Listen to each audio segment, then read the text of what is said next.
This is Clean Energy 5. There were a couple things I noticed I didn't mention in Clean Energy 4. And with the power of whiteout, I redrew it.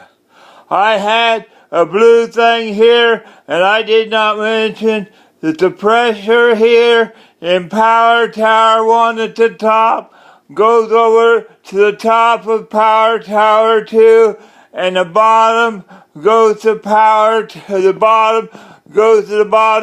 and Power Tower 1 goes to the bottom of Power Tower 2. Now I gotta repeat everything because this is a whole new video. When I get the water under the air in Power Tower 1, I have a loss of water height which I have to recover. And I'd have to pump the water back up the top. If you had a 300-foot well and had to pump 1,000 cubic foot of water back up to the top, that'd take a lot of energy. Okay. If I have a container of air where I slide rings down, there's no buoyancy in this air. Okay. I slide rings down, let water get under the air, and the air will go up. Okay. Here, when this air goes up, there'll be a vacuum in here. I have water in here. And the others I had air, but I don't think air would suck air out, so I have water. When the air goes up, there'd be a vacuum of water. At the top, there'd be pressure, which would go over here. And, this vacuum would pull this down. There'd be pressure here, but the pressure would come over here. Okay. When this came down, that'd lower the water level, but I don't think that'd be enough. So I'd still have air coming up here. This would slide by here. Wherever you see a gold mark, that's a slide park. So, when this came up, this is a pipe. I have stuff in here, but this would be a pipe. This slides by this blue box.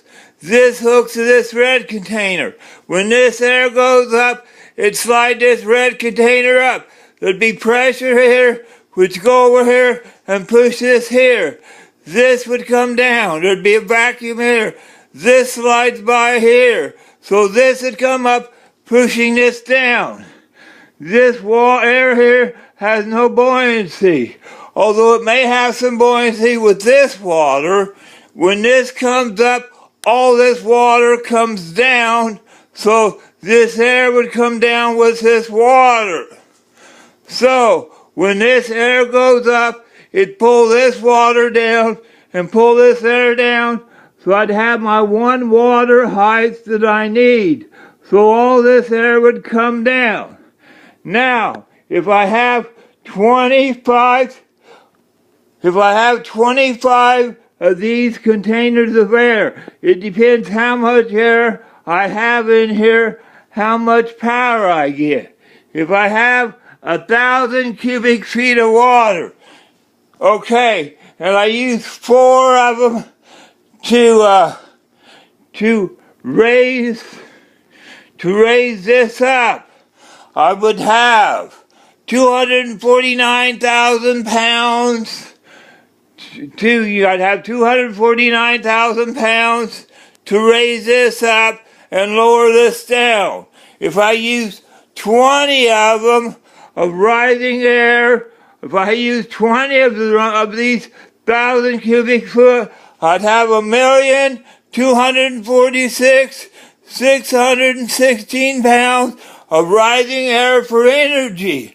I'd still have one left over for friction or whatever. Okay, when this comes up, I'd have 1,246,616 pounds of rising air, usable energy.